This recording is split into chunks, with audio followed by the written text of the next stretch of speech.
What's up, everybody? Welcome to Move the Sticks, presented by Grifols Plasma Donation Centers. Inside the Chris Wessling podcast studio together. Is this the first time this year? I believe we've all been together. So. This is big. Think so? I feel like we should do Move the Sticks on 3 or something. No, that's a good thought. All right, big three. Let's jump into our big three here because we got a lot of stuff to get to. Colts, Vikings. Just the biggest comeback in NFL history. 33-0. I'll be honest with you, I had other stuff that I was working 100%. on, and I was like, we're good. We'll check back in for the next game. Grocery store. And my son came in the other room and was like, Dad, they're going to win. I'm like, what do you mean? what? Is there another game on? Like, you watching a bowl game? What are you talking about? Who's going to win? All right, let's go. Yeah. Who's your how do we takeaway? do this? This is 33-0. They come back and win. The Minnesota Vikings improbably come back and win 39-36. Buck, bigger. Is this a bigger just implosion on the Colts part, or is this a hat tip to the Minnesota Vikings? I have a hard time personally, my own feelings on this, lobbing too much praise for beating a cruddy team, like spotting a cruddy team a bunch of points and coming back. But 33 points is ridiculous. It's a lot of points. I mean, it's a lot of points. And I'm looking at it, and I never can take the coach's head off. I was like, there's not enough time for them to come back. Like, at some point, you're saying there's not enough time. And so what I will do is I'll give Kevin O'Connell credit for getting his guys to kind of battle back. This is kind of part of their yearly theme where they just kind of come back and they win these one-score games. They've won a ton of them. And so it's kind of clouded our evaluation of the Vikings because we don't know how good they are. But what I do know is their coach appears to have the right stuff. Listen to this. When I tell you guys, when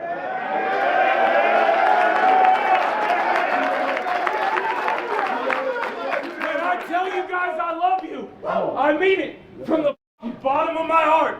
And that will never change. I will ride with this group until they don't let us play any more games. So bring it in tight, and then I want to hear you guys celebrate the 2022 NFC North Championship. Special, man. What do you think? Sure. I mean, like he's legit. Like they like. I just want to know in the 12 minutes that they had at halftime. Like if you're Kevin O'Connell, you get with the coaches, you talk to the offense coordinator, defense coordinator. All right, guys, how do you come back from 33 points down? Like what do you utter if you're on the other team?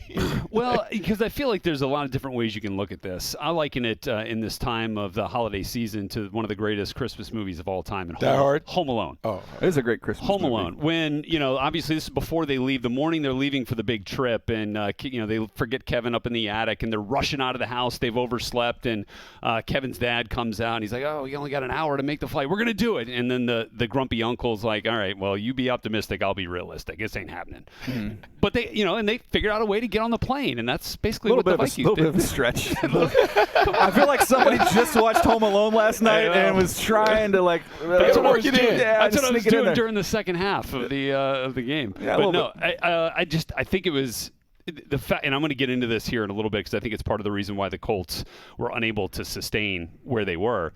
They had one offensive touchdown on their way to a 33-0 lead. No, true. Okay. Yeah, so defense, pick six, all that defense, stuff. pick six, punt block for a touch to the whole. And then you go back, all the Vikings did in that comeback were score 5 offensive touchdowns. Like, there weren't any pick sixes, there weren't any special teams. Like, that's incredible. One, on the Vikings offensive side, and two, it's incredibly deflating if you're the Colts offense and you're like, you can't sustain one drive to get down there and score and just kind of stem the tide here. I got a few more thoughts on that we'll get to here. Well, I want to go into a guy who's not mentioned often, who I think is a key player for this Vikings group. That's KJ Osborne. So he ends up 10 for $157. I believe he had 4 explosives. They all came in the third or fourth quarter as they're kind of making their comeback. I went back and looked at where I had him coming out of the draft. He was coming out of Miami, Buck. I gave him a 6 OD, which is kind of a developmental player. But one of the scouting nuggets on that is, you've brought this up numerous times, and I've taken this from you. When you think about your Green Bay days, they love guys that have returnability because there's something about the athleticism that's going to translate to yards after the catch. And this is a guy who had some of that return experience there in college. And I think he started at Buffalo, then transferred to Miami. He ran 4.48. He wasn't like super dynamic or explosive. But those guys that are shifty, that translates into getting off the line. It translates into getting out of a break, and it translates to yards after the catch. He got loose. He got loose in the third quarter, and it was funny because it was interesting how the game was going. My guy Justin Jefferson wasn't getting the ball, was kind of complaining, was griping on the sideline. Visibly upset. Ball wasn't coming his way. Then all of a sudden, KJ Osborne started getting loose. In the middle of the third quarter, he starts going. Then I look up, Adam Thielen's like, hey, Let me get a couple of these. He did. And so I would give Kevin O'Connell credit for being able to navigate all of that. But you're right. This wide receiver core got busy. And then we haven't even talked about what Dalvin Cook was able to add. The 64-yarder. At the end. Crazy. You know, Buck, apart. it reminds me of Elf. You know, the movie Elf. What? Go ahead, Brett. I was trying to get to Rhett's next reminds me point of here. the movie What's your next point? Well, it's just like, would Jonathan Taylor have helped the Colts? Sure he would have. But like Michael Pittman, 10 catches for 60 yards. They've got no explosive ability on that team. Well, I think they have some explosive ability on the outside. I don't think they have an explosive ability at the quarterback position. But so how do we help them, right? So we're sitting here just looking at the top 10 of the draft here, and they're sitting there at number 6. They're actually in a really good spot, and this is going to change a little bit with the Monday night game tonight and strength of schedule and all that stuff. But the Colts sitting there at 6. You got the Lions at 5. Might not be in the quarterback market now, as we've been talking about with Jared Goff. Cardinals aren't with Kyler Murray, you would think. Seahawks, it took you about 3 hours to flip your thought. Yeah, I came back a little bit on them maybe being in the quarterback market. That game, Buck, it was like, Gino's fine. Gino's fine. Did you guys Gino's enjoy not fine. the Move the Sticks edition of Thursday Night Football? It was big time. But and then you got the Bears at 2. They're not taking a quarterback. You think the Texans at 1 are probably in there. So I mean, like, you might have a shot at that second quarterback if you're the Colts, if you're sitting there at 6, and in that case, you got to get it. But this is going to be – they've got their own first, their own second, and I think the third from the Wentz trade. This has got to be the best first, second, and third-round picks of Chris Ballard's career. Well, we'll see if Chris is there. There you go. That's a point. They've been kicking people out of that building left and right here, so we'll see who's there. Well, but how do you rate, like – all right, let's say the second quarterback goes off before your pick. Is it left tackle for you with the Colts? Is it? I mean, because I don't think desperate need. There's not a receiver up there probably worthy of that spot. At least at this point, they can certainly elevate. No, I think you look at the line of scrimmage at that point in time. Skoronski, if he's still there, although the Bears could use him. I mean, the Bears are sitting at number 2, hoping that somebody wants that pick for a quarterback. And there you go. They get out of there. That's what that looks like. Yeah. Buck, let's get over to the next game here. Dolphins-Bills. This was a game. I feel like much like the Grinch. You know, the Bills, they stole this game. I mean, from the Miami best Dolphins. Analogy. It's terrible. I think it was absolutely. It literally made no sense. You didn't get it? No, I didn't like it. You can be optimistic, like, we're going to come back, but I'll just sit here and be realistic. You came with the uncle from Home Alone take in the A block. I didn't have that on my bingo card. I told you it would be better if you referenced Die Hard. Yeah, thank you. I would have bought that. Tell you what, the Bills were not Die Hard, Buck. 32-29. My takeaway in this one was Josh Allen with the legs. I feel like that's the superpower that whenever he needs it, he can just he can go. In the fourth quarter, he has one I want to say that was where they went empty, and it's just a quarterback draw, and he just kind of outruns everybody down the sideline. And it's just it's unfair because you have to defend vertically because of how aggressive they are with their passing game, with the wideouts they have with Gabriel Davis and Stephon Diggs. Then you got to worry about Dawson Knox working in the middle of the field. It takes your eyes every which way. They got a little bit of the run game going in the backfield with Singletary in this game, but you can't stop that. There's a 6'5", 245-pound guy who looks, when you're watching this tape, like he's running the 4.5s out there. It's just good luck. Although this was an acting job on that one right there. He flailed big time on that. And they didn't mention it on the broadcast. Look at this. The arm goes up. Definitely. It was a little dramatic. Josh is too big to get hit like that. Anyways, what was your takeaway, Buck? Well, no. Like, the thing about the Josh Allen doing his deal is he continues to be the best one-man show that we'll find in the National Football League. He can do anything and everything that you want to see at a position. He can throw it. He can run it. They utilize him as that single-wing quarterback in those key moments, and he's an unstoppable force. And you talked about him taking over. And even though, like, when he takes over, the game doesn't look clean from the Buffalo Bills offense standpoint. It's kind of ugly. It's kind of chaotic, but he is good in a one-game scenario. It's hard to bet against Josh Allen being able to lead his team. That's the thing. Like, if Josh Allen and the Bills were down 33-0, like, I think everybody stays tuned in because he's gonna, he's gonna find a way. Now for the Dolphins, though, I didn't feel like this game was all bad. I came away impressed with the Dolphins. They found some physicality in the run game, which we had kind of been calling for the last week here on Move the Sticks. And Raheem Mostert, and you don't see this every day when a running back generates more yards after contact than actual rushing yards, right? Which means he's actually getting hit in the backfield and finds a way to generate positive yardage. Had 141 121 yards after contact and then 136 on the ground all day. So I thought it was a real nice physical performance from Raheem Mostert, and I continue to be impressed. I mentioned this probably about 6 weeks ago. Connor Williams is playing really well as he's made this transition to center after starting his career as a guard with the Dallas Cowboys. And I just think he's been a big piece of that offensive line and that physicality that they showed us against the Bills defense that has shown some vulnerabilities in the run game for a few weeks now. Buck, I want you to hit on this, but I have a question for both of you guys. So if we have Buffalo the 1 seed, KC the 2 seed, Cincinnati the 3 seed, if your offense can't get you 30 points, how are you going to advance in the AFC? It's going to be very, very hard. It's going to be hard for you because you have to be able to put up points. If you can't put up points, you have no chance because all of those units have explosive playmakers. They also have terrific quarterbacks. And the one thing that we're seeing, particularly in the AFC, it's a league of have and have-nots. If you don't have a quarterback, it's going to be hard for you to compete and contend with the guys that we're seeing. Those 3 quarterbacks alone are masters of the ability to be able to win games, late in games, take games over, and all those things. And so it just changes the way you got to build your team. And on that note, for the sake of competitiveness in the postseason, like kind of pulling for the Jaguars to get into the playoffs because they could at least score some points, right? Whereas the Titans, it's like we're going to get to that in just 1 second. Yeah. Anything on Miami? So I think Miami can take something away from. We always talk about it. Look, no such thing as losses, just lessons. And I think the lesson from this is that when they run the football, because I felt like they didn't run the ball the way they should last week against the Chargers. I felt like they got too cute. It made it the Tua versus Justin Herbert thing as opposed to, hey, let's do what gives our team the best chance to win. And I felt like they did it against the Buffalo Bills. Now, they didn't walk away with the win, but the way they ran the football, the way Tua was able to throw the football, I think there are a lot of things that Mike McDaniel can look at his team and say, hey, if we play like this, we'll win a ton of games. And the reality is they need to win 2 out of the last 3. They win 2 out of the last 3. They get a ticket to the dance. That's what they needed. All right, let's get to the third game here, your game. Cowboys-Jags, another incredible game, comeback game for your Jags. Last play of the game, let's start there, or the pick 6 by Rayshawn Jenkins. What did you see? By the way, where were you? Were you on the sideline for this thing? Where were you located? Okay, so when we're looking at the screen on the far right, I am off to the side when the play starts. Okay. I'm in the middle of the field by the time the play ends. I am on the field. I catch myself. I'm in the middle of the Jaguars logo with my hand up because I cannot believe what I saw. This was a team that couldn't get a stop. And so when you're looking at it, it's Rayshawn's second interception. He had 18 tackles in this game. 18 tackles? He is all over the field because they had to drop him in the box because they could not stop Ezekiel Elliott and Tony Pollard. So they drop him in the box to try and help out on that.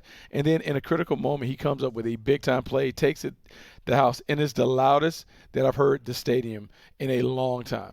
And so for them to win against the Cowboys not only kept their playoff hopes alive, but it kind of gave them They're in the driver's seat. Yeah, forget alive. They went out. They're in. Gave them a little confidence.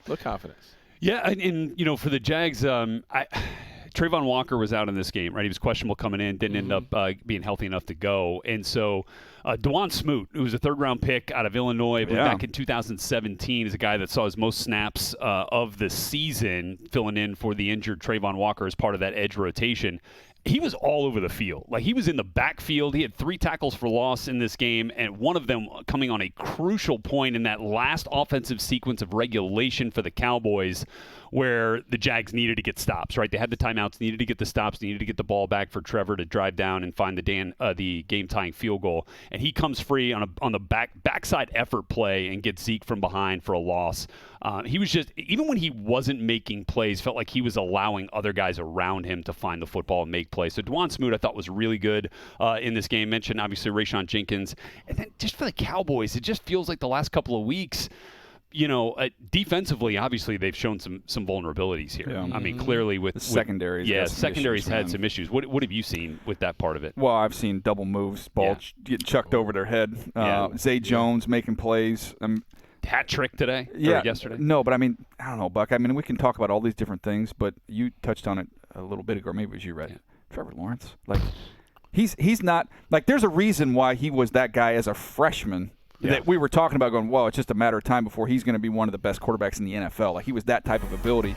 And I'm just curious, you're around it, because on the outside I'm looking at it going, okay, just structure and making him comfortable. Is that why we've seen all this just all come out? Well, and I'd love to ask you this too, because just watching his demeanor his body language. We talk about the confidence that Doug Peterson talked about, the confidence that he's seen in Trevor and allowing him to play. Like the way that he goes after the referees now a little bit, the ways that he goes after his teammates, he's more animated. Like it just feels more comfortable. Do you see that? I think there are a couple things that are at play. He kind of opened up last week at the press and talked about, I've heard everything. I've heard everyone talk about the B word and me being a bust and all that other stuff. And look, it's only added fuel. I haven't been able to say anything. At the end of the Tennessee game, there's a moment where they catch him talking trash. Someone was talking to him at the thing, and he just kind of gave us a little, hey, you see the scoreboard?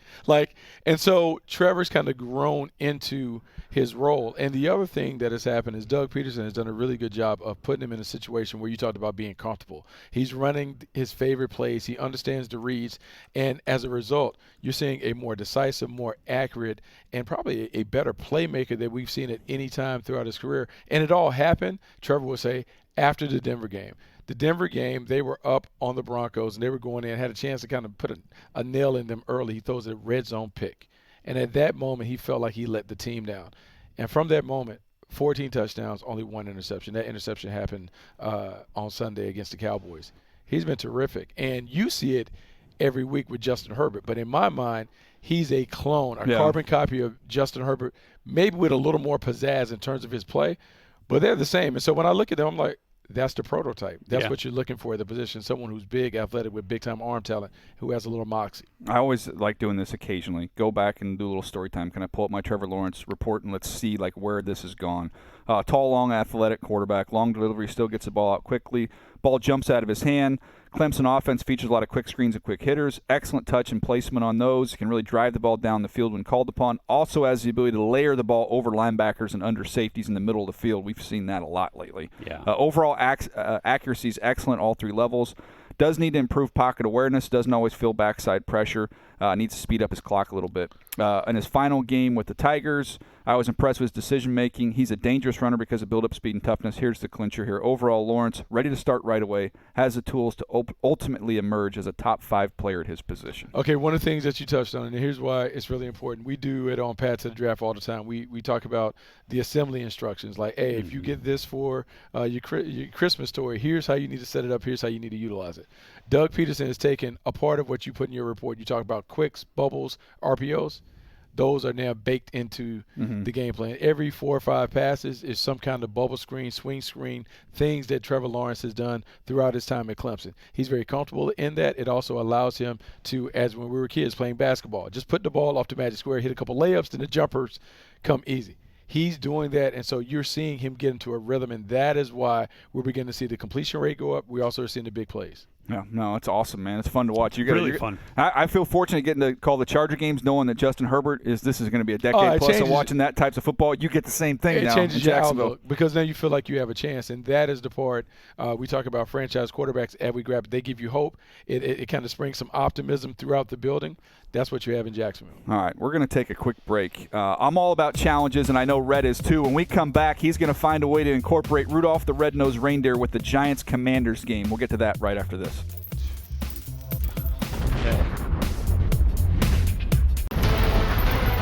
It's the season for miracles, and for the 50th anniversary of the Immaculate Reception, NFL Network is celebrating with a rematch for the ages. The Las Vegas Raiders, they play the Pittsburgh Steelers live in primetime this Christmas Eve.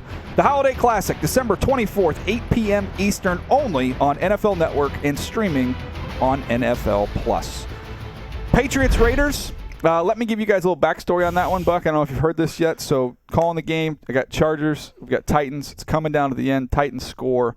It's pretty, you're locked in. And then our engineer, who's right behind us, and Richard's a phenomenal engineer, he's got on his computer, he's got the Raider Patriots game up. So we're watching this thing. Money's dialed in. Money's laser focused, play-by-play guy, locked in. He's losing his mind behind us, and we can't figure out what's going on. And we're like, are we off the air? Like, what happened? Is this something? What's going on with this? Like, what's happening? Is there a bomb threat in the SoFi Stadium right now? And then and Money's just kind of like, what are you doing? What's going on? And then finally we get a little bit of a break, and he shows us. We see the play, and we're like, oh, okay, yeah, that's it. Worthy reaction to one of the craziest endings in NFL history. So I think the thing that is stunning. What is he gonna do if he gets the ball? What's more egregious? I want to see Matt catch it because I want to be like, it's like he's catching a punt with no blockers. What are we supposed to do with this thing? He can throw it forward. Well. my thing is, like, Bill Belichick and the Patriots, for the last 20 years, they've been one of the best teams at situational football. They win games because they do the things that other teams simply don't understand or are unwilling to do understand that. in key moments. And so now to see the best way to describe it is a brain fart. To see a brain fart by this team in that scenario, not one, is two. crazy. I mean, like the game's tied, guys. Two laterals In a tie game. We just never see that. You just never see this team make these kind of errors. I see when I was let's see, what was I did? This was one of the after. So I was like driving home. I was just getting home, trying to like not let the kids like tackle me for a loss as soon as I walk in the door. And like I'm seeing like this play happening, and it was like a game break on another game that I was watching. And so I'm like, well, did the Patriots just like pull off the Miami Miracle thing, the Kenyon Drake offense, thing? And I'm like, oh my gosh, how crazy! And like, well, what's this other thing that they're showing? Yeah. I couldn't believe it. And then you see the game's tied, and you're like, what was Ramondre Stevenson thinking? Then what was Jacoby Myers thinking? And all the while, I'm wondering, what in the world is Mac Jones thinking with this ball coming at him and Chandler Jones breathing down his neck? The other thing I was thinking of is when you watch the replay, and if you're listening to us right now, I know you've seen us play a million times, but if you look where Chandler Jones is, he's in the middle of the silver and black logo with the silver and black uniform. And it reminds me of, you'll see this in high school a lot, or really more so in college. You know where you sneak the returner out there, and you have him. If you're in all blue, and you have a blue end zone, you'll lay him down in the blue, and so nobody sees him, and then you can throw it back to him, and then off you go. Like literally, Chandler Jones is disguising himself in the logo.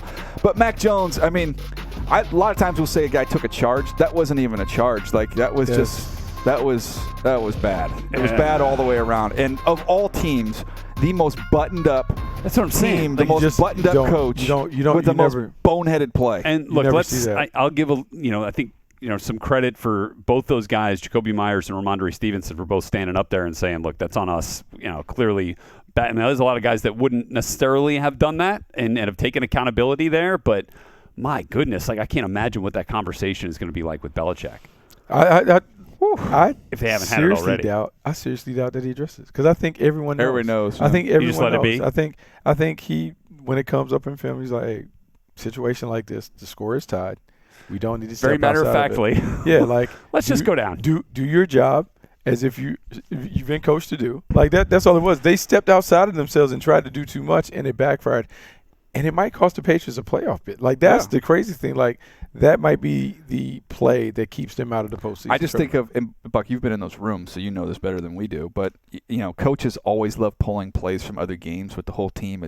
We're a teachable moment here. Yeah. And it's usually, if there's something that they've done smart, it's a Patriot thing. We're going to show you. Look at the Patriots, how they handled this situation. They're usually not. When we find ourselves in this spot, let's do it exactly like the Patriots did. How many head coaches in the league are like, oh, I can't wait for this team meeting? Well, that's the thing. Like the thing when you first see it, you're like, what team did that? Yeah. The Patriots? Like, what did the Raiders do wrong here? Yeah. That's what they're thinking, right? No kidding. What do you think of the Raiders in this game? I mean, everything's going to come down to that last play, but just overall, what do you see from It's going to come down to the last play, but how about this? Like, the Raiders, once again, had a big lead and lose it. And then Derek Carr had to lead them down the field to put them in a situation where the game is tied. So that play that we just saw could actually impact them and give them the win. So I would give the Raiders credit for finishing the game. It's something that they've been working on. There you see the final 2 minutes, 5 for 6 for Derek Carr, 81 yards and a touchdown. So give them credit for being able to finish the game so they can put themselves in a position to cash in on the Patriots' blunder. But Josh McDaniels still has to figure this out. How can this team run out to leads, but then allow teams to catch up? That is something that has to be the focal point of the rest of the season, but it has to be a major focal point in the offseason. I do just love watching those final throws from Derek Carr, because they started that drive 0 for 3. 1st and 10, 2nd and 10, 3rd and 10, 3 straight incompletions. They go to 4th and 10, and he's got a rope to Mac Hollins on the sideline. Then they had two straight plays where they connect on essentially the same route, simply just like a little comeback route, get about 14 yards a pop on each one of those, and then you get the Waller connection, and then obviously the Keelan Cole touchdown grab at the end was just a thing of beauty. Say what you want about whether it was in or whether it was out. Great work by Keelan Cole wearing the black-toed shoes. There you go. Right? Yep. I mean, it's the details, right? I'm sure that's why he did it.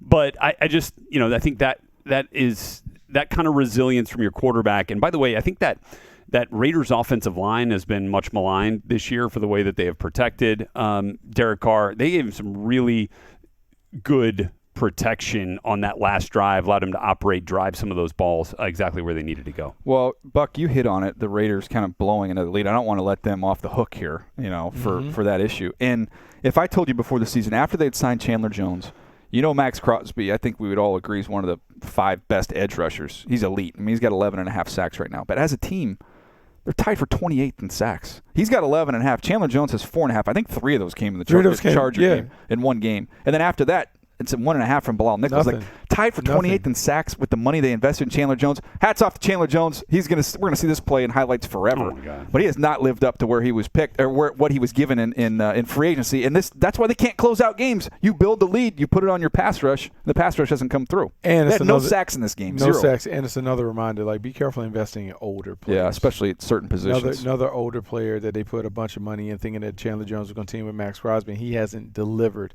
Yes, he gets the walk-off winner, but he certainly has underperformed based on what they expected from him. Darren Waller did some nice things. Went Great back and watched yeah. his targets. He gives him that, again, middle of the field seam stretcher. It just opens up another Saw it area on the of last the field. drive. Yeah. It's beautiful. Just opens up another area of the field. So anyways, he was impressive. Let's get to the other game here. The one that I was at, Titans-Chargers.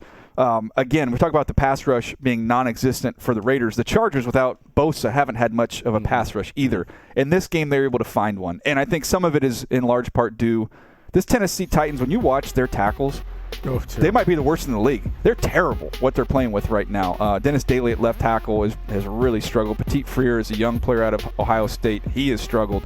But you saw Kyle Van Noy, second game in a row. He has a sack.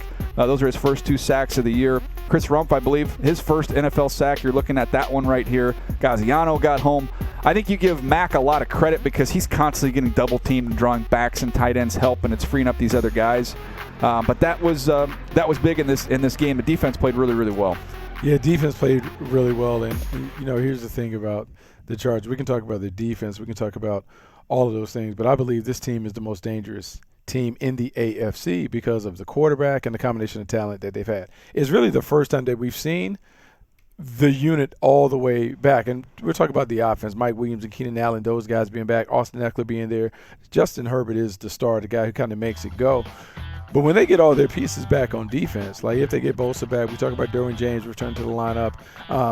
This is a team that is kind of scary going into postseason because we talked about it. The magic number is 30. These teams at the top, they can score 30 They can get points. to 30. They can get to 30. And if you have a couple pass rushes, meaning you have Joey Bosa and then Khalil Mack and some of the other guys that have emerged, might be just enough to get a handful of stops in a game that could look like an arena ball game. Keep an eye on the Chargers to see if they can handle some prosperity, to see if they can finish it up and get into the postseason. How would you characterize the Titans' pass game, Deej? Gross. Yeah. It's just like what they don't have anything. I mean, everything. Their pass game is to try and hold up as long as you can in pass protection. Let the defense expand and get the ball to your back, or the tight end.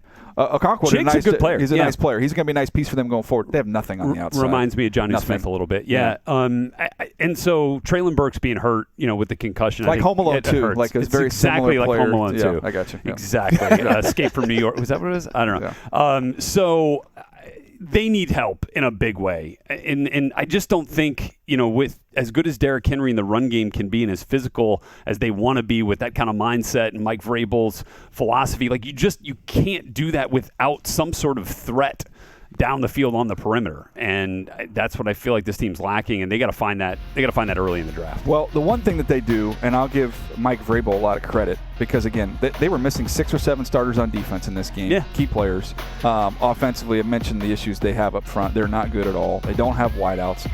But I give Vrabel credit because this team is going to drag you into the mud, and it's going to be ugly, and that's what this game was. And they had a chance. They tie the game. They've got a chance to get that game into overtime. It shouldn't really have been that close, but they have there's certain organizations. I put Baltimore in that class. I put Tennessee in that class, where the names change, the players change, the coaches change, the general managers change. They're just physical, like rugged teams. And Jeffrey Simmons is as good as it gets on the interior there. But they had a chance to win this game, and I don't think they're very good, if that makes any sense whatsoever. No, they're not good, but they make you play their style. We talked about it in basketball. It's easy to make a team play half court as opposed to speed them up. And the Titans make you play their way. They want to beat you up. They want to take you into the phone booth. They're going to run Derrick Henry into the ground, and they're going to try and get the game into the fourth quarter and see if they can steal it at the end. The thing about them is when I look at this team, I just feel like they're a poorly constructed team. I don't know who their blue chip players are outside of like Derrick Henry and some, you talk about Jeffrey Simmons and some of the defenders.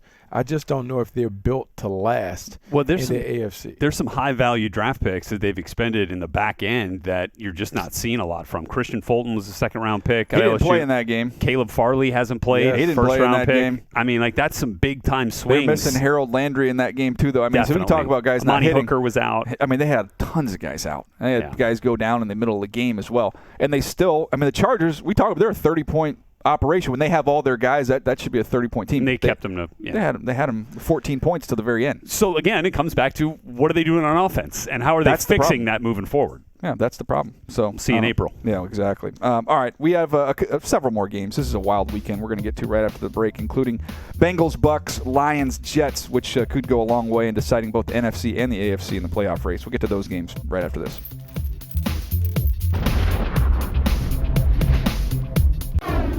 It's time for Battle at the Line, presented by Caesars Sportsbook. Man, I feel like in a normal week, this would probably be in the big three, maybe one of the games we're talking about right at the top. Bengals, Bucks, a game that the Buccaneers had firm control of and somehow end up looking like they got blown out. This thing's over. What a meltdown by the Tampa Bay Buccaneers. I don't know what to keep saying about the Bucs anymore. Like they're just not good. They're not a good football team. Now they played well in the first half, and look, when their defense shows up, they're in football games, and those have been the games that they've won. And in this was a tale of two games, right? A tale of two halves. And so their defense played really well in the first half, and then you come out in the second half, and like you allow the Bucs or the Bengals to run 19 plays in the red zone in the second half alone. Like that's not winning football. And then Joe Burrow goes off in the second half, and the Bucs just aren't that same team, and it had to hurt. And I know with the money that they expended to run it back after the championship year on guys like Shaq Barrett and company, like you just didn't have the money to spend on an interior offensive lineman like Alex Kappa, who by the way was the best offensive lineman on the field in the second half. So it had to hurt in that game, seeing that with the way that their offensive line has struggled with injuries all year. I don't know what to keep saying about the Bucs. They're not good enough. Still winning the division. Division's so bad. I don't know, man. Sam Darnold and the Panthers. Everybody's 5-8 behind him and in the race. How about that? Buck, what was your takeaway on this one? Well, my takeaway is I believe the Cincinnati Bengals are going to emerge as the best team in the AFC when it's all said and done. When you look at this team, you look at how they battled back from an 0-2 start. They went to the Super Bowl a year ago. They kind of have their formula, and their formula is the offense doing what they do, but defensively, they have been able to produce takeaways. This is a team that does a great job of figuring out how to play. They do it a bunch of different ways. Lou Anarumo does a great job of changing the picture for the quarterback and making it very, very difficult while keeping it simple for his players. This team reeled off 34 straight points. Like they were down and like kind of left for dead, and they figured it out, made a couple plays. I want to say they had 4 straight series that ended in a takeaway for them, and it gave them an opportunity. And when that offense gets hot, it just makes it very, very difficult to stay up with them in a shootout. I just love what the Bengals have been able to do, and they're just only going to continue to get better as they get their pieces back on offense. Well, I'm going to have Rhett workshop this with me here real quick. Let's do it. All right, so Todd Bowles, we want to have a team meeting. Yep. We want to try and get our point across here. Okay. So let's say, just pulling this out of the sky here, we show him an alternate universe where we make different decisions. So we don't turn the ball over 4 times, and we actually end up winning the game. So it's kind of like a look at what your life might have been. Yeah. It's like a little bit of It's a Wonderful Life twist to it there. If we keep the theme going, can we put this together? I think we can workshop this a little bit for sure. Mm-hmm. Yeah, because I've told every time the Bucs turn it over, an angel gets his wings. Oh my goodness. Well, this was an angelic second half for Tampa. My God, I mean. You had to, like, if you're a Bucs fan sitting in the stadium there, you're like, come on. You can't, not again. just punt the ball. Just maintain possession and punt the football. That's all you got to do. Look at this. And the ball just finds the marks, of course, the Bengals. Yeah. You know, when things go wrong, they go wrong. Well, they go wrong, but luck finds a way to reward the team that hustles and plays hard. When preparation They play meets hard. opportunity. Yeah, I mean, they find a way to get it done. Nice. Tom Brady turned the ball over like this. That is what is surprising. Now, I know we talked about Father Time catching up, and he just turned it over more than we're accustomed to seeing. Am I crazy? Am I crazy for reading into him signing the autograph for Drake Greenlaw? Like, to me, like, that's Tom Brady would never do that. He's like, hey, we're gonna be teammates in a year. Well, no, there's no way. Like, he's like Ryan Fitzpatrick has told the story about Tom not shaking his hand after losing to him. Oh, remember when Robert Griffin went up and asked for advice? He was like, talk to me when you're done, or when I'm done, or something. He's like pissed off, and now all of a sudden, like, he's literally autographing an interception ball. Like, when I saw that, I was like, man, is Tom losing a little bit of the little edge? Might have. No, he's trying to be a better sport, I think is what he said. But he's not a good sport. Now, why very- start He now? also admitted that, yeah. It's a very tumultuous year. There's a lot of stuff going on. I think he lost. I think he lost a little bit of that mojo. juice. Lost a little bit of the juice. I don't know. That's my thought on that one. Lions Jets. A lot of takeaways again from this one. The Lions, their offense had done nothing the entire game. They got a punt return touchdown, couldn't muster a thing, No. and then they end up getting a gift on 4th and inches. They have a great play call. Get no question. Ben Johnson dials it up. Tight end, they sneak him across, and nobody there, and that's a home run, and they end up winning the football game. But there's a million different takeaways we can get to here, Rhett. And here's the first one, and the first sequence of the game is the epitome of what the Lions are. They march down, 14-play, 73-yard drive on their opening possession. They go down, they get stuffed on 4th and goal from the 1. Dan Campbell goes for it. We're going for the touchdown absolutely every time. That's his mentality. They do it. They fail. Okay, so then they got the Jets backed up. Defense comes out, 3 straight stops, bang, bang, bang. Force a punt from deep in your own end. Special teams return touchdown. That is offense, defense, special teams picking up for one another, complementing one another, and that just feels like Lions football. And then, like, think about the mental focus that goes in for your offense and for your defense as you're watching each and every subsequent possession offensively end in either punt, missed field goal, and bang, bang. 7 straight possessions without a touchdown before the final kind of gadget play touchdown at the end that gives them the lead. I mean, that is incredible mental focus to stay locked into that game, especially by that defense, to keep giving the offense opportunities. That's what the Lions are. Yeah, that's what the Lions are. And I think the out. Lions certainly benefit from the fact that Jared Goff has been at this stage before, meaning he's been part of a team that had a dramatic turnaround that ended up being a Super Bowl team. I think that experience certainly serves them well because when you watch them and you watch their locker room interactions, Jared Goff is the one that is kind of like the calming and steadying influence on this team, talking about doing the little things, talking about staying consistent with the routine as it relates to their preparation. And so, a lot of the conversation has been about Jared Goff being a bridge quarterback and they got to find their next guy. And that is still true, that they do have to find their next guy. But I don't think it's imminent. I don't believe it has to be a focal point of the draft. If they fall into their quarterback, great. But I think Jared Goff has shown that he's good enough to lead this team beyond just being a guy that just kind of holds the clipboard for the next guy. All right, can I give you a take that I guarantee has not been mentioned anywhere today about the Jets and Is their it a offense? Christmas movie thing? No, I think I'm running out of movies on that one. I'm exhausted. We have something for a Christmas story. We'll save that for later. The Jets, the talking points, right? Here are the talking points. Everybody's going to hammer Zach Wilson. Zach Wilson doesn't make the easy throws. Zach Wilson, makes some of the special plays, the wild plays, but he can't make the simple. I see all that. I can agree with that. I get it. Here's what nobody's talking about in Zach Wilson's last 2 starts that everybody's just crushing him on against the Patriots and here against the Lions. Number 1, they cannot run the football. Period. Exclamation point. They really couldn't this week. 50 yards in this game against the Patriots. I think they might have had 56, but I want to say Zach was their leading rusher in that game. No, his last start, yeah. You give him no run game support for a young player that obviously is still figuring it out, still trying to grow, still trying to develop.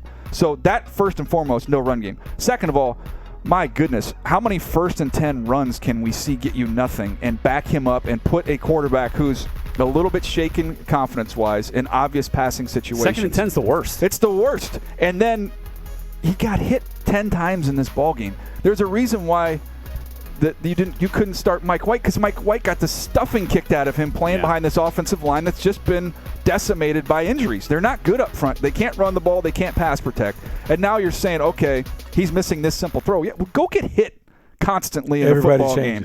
And then put me in 2nd and 10 when everybody in the stadium knows we're going to throw the football. And see, it's just, I don't know. I think there's some other things going on there. I think it's very easy. The low-hanging fruit, as our buddy Mike Mayock used to say, to kind of just go and hammer Zach Wilson. Zach Wilson, if they manage the clock correctly, which is another whole issue, they completely bungled it. At the end of the game with the timeout left. How does that happen? Well, because that was weird. Make sure they're in your pocket. And then you have a 58-yard field goal. If you had preserved at least 20 seconds, which they could have done if they call a timeout after a sack in a 2-minute drill, which is like the most obvious time to call one. Make sure you got the right play, your best personnel. When you get sacked in a 2-minute drill, the clock is running. Everybody's down the field because you have to throw the ball. It's a massive time waste. Especially when you have 3 of them. What are you doing? You keep them that was for that point. So my question is, he makes the incredible throw, and people say, "Oh, it's a Hail Mary, whatever." It was an incredible throw to give them a shot at a 58-yard field goal. He makes that throw. Mind you, he had converted a 3rd and 14 or something earlier in that drive after taking a sack. Now you've got 20 seconds. If you get 10 more yards, he makes a 48-yard field goal. We're talking about, okay, ups and downs, peaks and valleys. Yeah.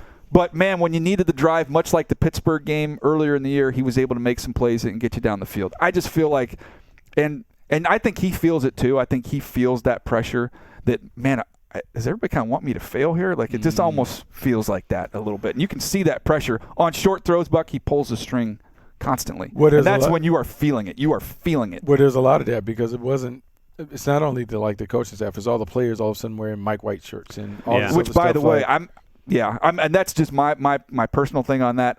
You have to shut that down, man. Like if your hope is that he's ever going to be that guy, like guys, come on, man. I know you guys are all boys, and Mike is going to be our starter. We're going to roll with him. But as much as you're doing this for Mike White, it's going to be viewed as crushing Zach Wilson. You crush it, and so how do you develop how does he get the belief? If he's the long-term solution, if he is staying there, and you're saying, oh, we're not going to move him. How do you build him back up amongst his teammates? Like, you lose all of that stuff. It's weird because it felt like there were good vibes, like, this offseason. Like, he had the guys together. It's been a little bit of a free fall here for the Jets. They have a Thursday nighter, your Jags. That's going to be a big game for both teams as they're trying to sneak their way, get into the postseason. A big one on Thursday night. All right, we're going to take a break. We come back. A crucial NFC East matchup. Giants, Commanders. And again, I gave Rhett the option here. Rudolph the Red-Nosed Reindeer. Tie it into this ball game. See what he's got.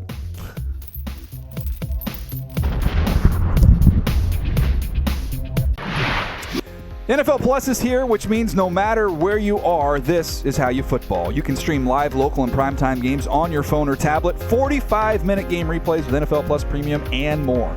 This is the NFL for every fan. This is football freedom. This is your game on the go. Go to plus.nfl.com and sign up now. Grade that read. 8th ref. It was about time you got that into the B range. Wow, harsh grading. About time. They usually say that the worst students are the easier graders, but apparently that's not. I guess that's not the case here. No. Anyway, sorry. Here's your homework. You ready? I'm ready. Giants, Commanders. Giants win. Terrible calls at the end of this ballgame. We'll get to that in a second. I have some thoughts on that. So 20-12, Giants hold on. They get a goal line stand, a little assist. How about let's get it? Rudolph the Red-Nosed Reindeer, tie it into this game. You ready? All right. Kayvon Thibodeau with your burst so bright, got the Cowboys into the playoffs tonight. That's good. Come on, because they win and the Cowboys clinch a playoff berth. Come on, let's go. I mean, okay. Well, he had the strip sack. He did. Touchdown. He did. Ends up being one of the differences in the game.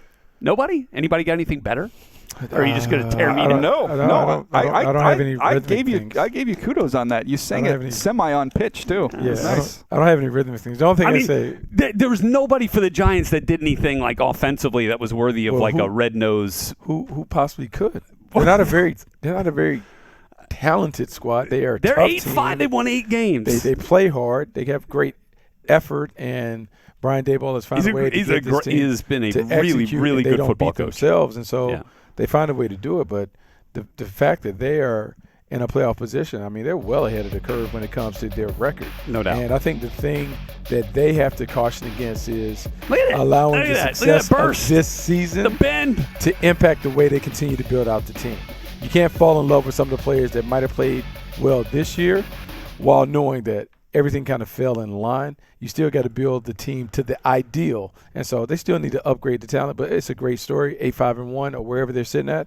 Yeah, they have an opportunity to go to the playoffs and get some more experience, but that shouldn't stop the team building effort from making this team an ideal championship caliber squad. I think a lot of times with rookies, even when they're high picks, right, top 5 picks, top 10 picks, everybody expects these guys to walk into the NFL and be monsters. And when you're on the personnel side of things and you're looking at guys that you've picked and you're watching how they perform, you don't look at that year one. Year one, you want moments, okay? It's going to be hard to string together the consistent dominance that you eventually expect from these guys. But you don't want to finish the year and be like, man, this guy gave us no moments. There was no glimpses of what we saw that got us so excited about him. Last night was a huge moment for Kayvon Thibodeau. Yes. And you can look, the sack numbers haven't been there. Prime time. You know, but to do it in this game, to have your best game and a dominant game, dominant performance, this is what gets you excited because he's playing, and I've got grief from some Giants fans. Like, in your report, you question his effort. How could you question his effort? Look how he's playing now. I go, two things are possible. You can have taken some plays off in college and then not take plays off in the NFL. That, yeah. It's happened. Yeah. He's playing extremely hard. Snap to snap, snap to whistle every single play, and this is going to be who he is full time. It's all there. He's got all the ability in the world, and last night was a glimpse of what this is going to look like. So many people got a chance to see it. And yes. I felt like, and that was big. And he and Azeez Ojulari, like that's going to be a fun little duo too. But you know what I'm talking about, right? Like people expect the rookie's going to come out there and week one you're just going to take it over and go. Like, nah, it's about putting some moments together, and eventually you get to that point. They're putting moments together, but it's also when we talk about like the college film and Kayvon not playing hard and those things is either coaching it or allowing it to happen. And maybe it was allowed to happen in his previous spot at Oregon, whereas when you get to the Giants, they're like, oh, no. We run to the ball. We do these things. He's coached, he's taught, and he's responded. And sometimes that happens, and Kayvon certainly has the talent because we saw the flashes of talent at Oregon where he could take over the game and make sacks and do these things. And we got a chance in a primetime game to see the flashes come to light. He's a talented player. And you know what? Sometimes the immediate flashes aren't sustained. Remember Marcus Mariota's first game against Jameis Winston? They won like 42-7. Yeah. Well, I guess that was a bad example considering where both are now. But, okay, this was really – you go down to the final sequence offensively for Washington, right? So we go down inside the red zone, 1st and 10. Really good coverage by the Giants. Terrible decision by Heineke. Could have ended right there with an interception in the end zone.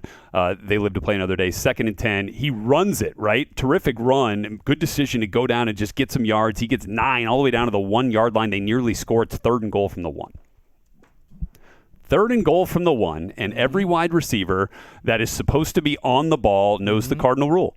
You check with the official to see whether you are on the ball. Watch Terry McLaurin. He does it not once, but twice. And he scoots up.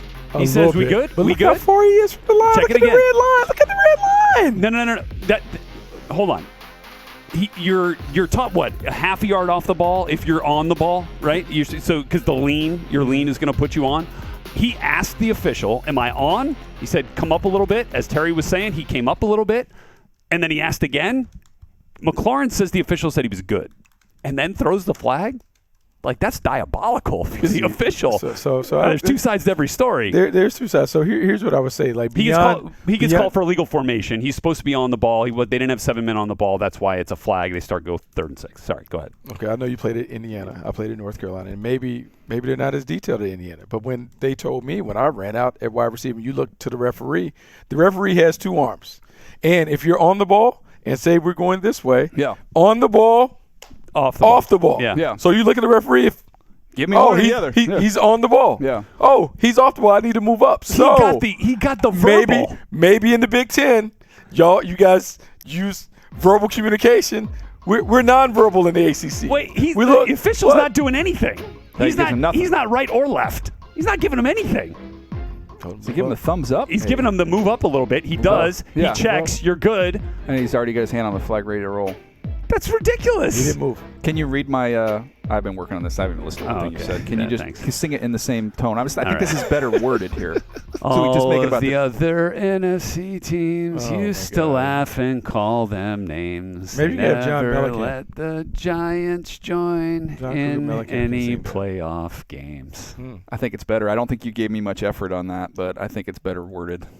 I mean, like, you've obviously been working on it here For a good 5 minutes, Yeah. actually.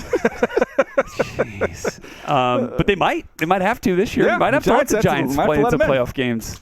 This has been fun, guys, getting together, being in person here. What? Any final thoughts here you've got? That was a great take you had on the Giants game. I really tried to add. I tried to add a lot there. You didn't even like yeah, voice of reason nothing. versus Terry McLaurin. Yeah. Thumbs up, thumbs down. Like That's whatever. a terrible call. Yeah, thank you. Okay. That's a terrible call. He's way off the ball. It does. You can't call He's a that half there. yard- You can't call that there. He's Yeah. way off the ball. It's an Especially illegal even formation. I know, but he checks. He checks It's in with checked it. It's twice. irrelevant to the play. He's so far off the ball. Terry's one of the smartest dudes out there. He is. He's Like, so far off the ball. He can't see the red You line. can't- you the can't red line see is it. way. It's like way You out there. can't Like even see- it's so far off the he had a ball. lean. He's so far off the ball. All right. Oh my Like, gosh. no way. But Mr. I got you, Nev- Terry. Yeah, Bucky. Every turn he makes, by the way, just a perfect Yeah. turn. Never crosses over the dotted line. Hey, I get Nothing. this point. Hey. Following the rules. All right, that's going to do it for us today. Merry Christmas, Happy Holidays, everybody. We'll be back here with more Move the Sticks content. In the meantime, check us out on NFL.com, the NFL channel, or the NFL app. Reminding you to always be optimistic, not necessarily realistic. For your worst movie takes in sports television and podcasting. Red Lewis, everybody. See you next time.